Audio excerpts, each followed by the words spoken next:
des Écritures de l'Ancien Testament, et combien cela est plus vrai encore de celles du Nouveau. Jésus dit, ce sont elles qui rendent témoignage de moi.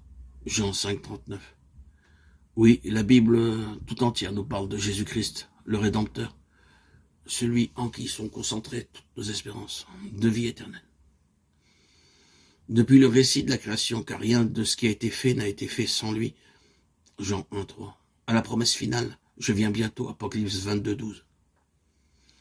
Il nous est parlé de ses œuvres et nous entendons sa voix. Si vous voulez apprendre à connaître le Sauveur, étudiez les Saintes Écritures, remplissez votre cœur des paroles de Dieu. Elles sont l'eau vive qui étanchera votre soif ardente. Elles sont le pain vivant descendu du ciel. Voici la déclaration du Sauveur. Si vous ne mangez la chair du Fils de l'homme, et si vous ne buvez son sang, vous n'avez point de la vie en vous-même. Et il s'explique en disant, les paroles que je vous ai dites sont esprit et vie. Jean 6, 53, 63. Nos corps sont formés de ce que nous mangeons et buvons. Il en est de l'économie spirituelle comme de l'économie physique. C'est ce que nous méditons qui donne de la vigueur et de la force à notre nature spirituelle. Le thème de la rédemption est celui dans lequel les anges désirent plonger leur regard. Il sera la science et le chant des rachetés pendant l'éternité. Ne mérite-t-il pas d'être étudié attentivement dès maintenant? La miséricorde et l'amour infini de Jésus-Christ, le sacrifice accompli en notre faveur.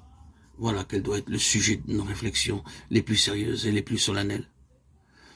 Il faut s'arrêter longuement sur le caractère de notre Rédempteur et intercesseur et méditer sur la mission de celui qui est venu sauver son peuple de ses péchés. Par la contemplation des choses célestes, nous fortifierons notre foi et notre amour.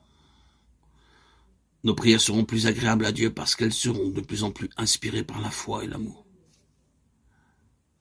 Elles seront intelligentes et ferventes.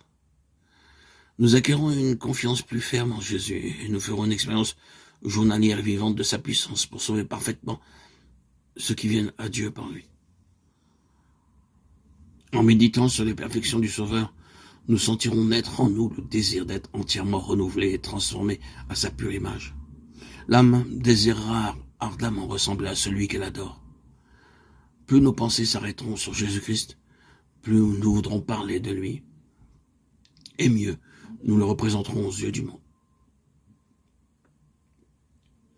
La Bible n'a pas été écrite pour les savants seulement. Elle a au contraire été écrite pour le peuple.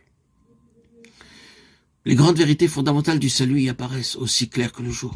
Ce ne sont pas ceux qui la lisent qui risquent de tomber dans l'erreur ou de s'égarer, mais ceux qui veulent suivre leur propre jugement au lieu de la volonté de Dieu clairement révélée.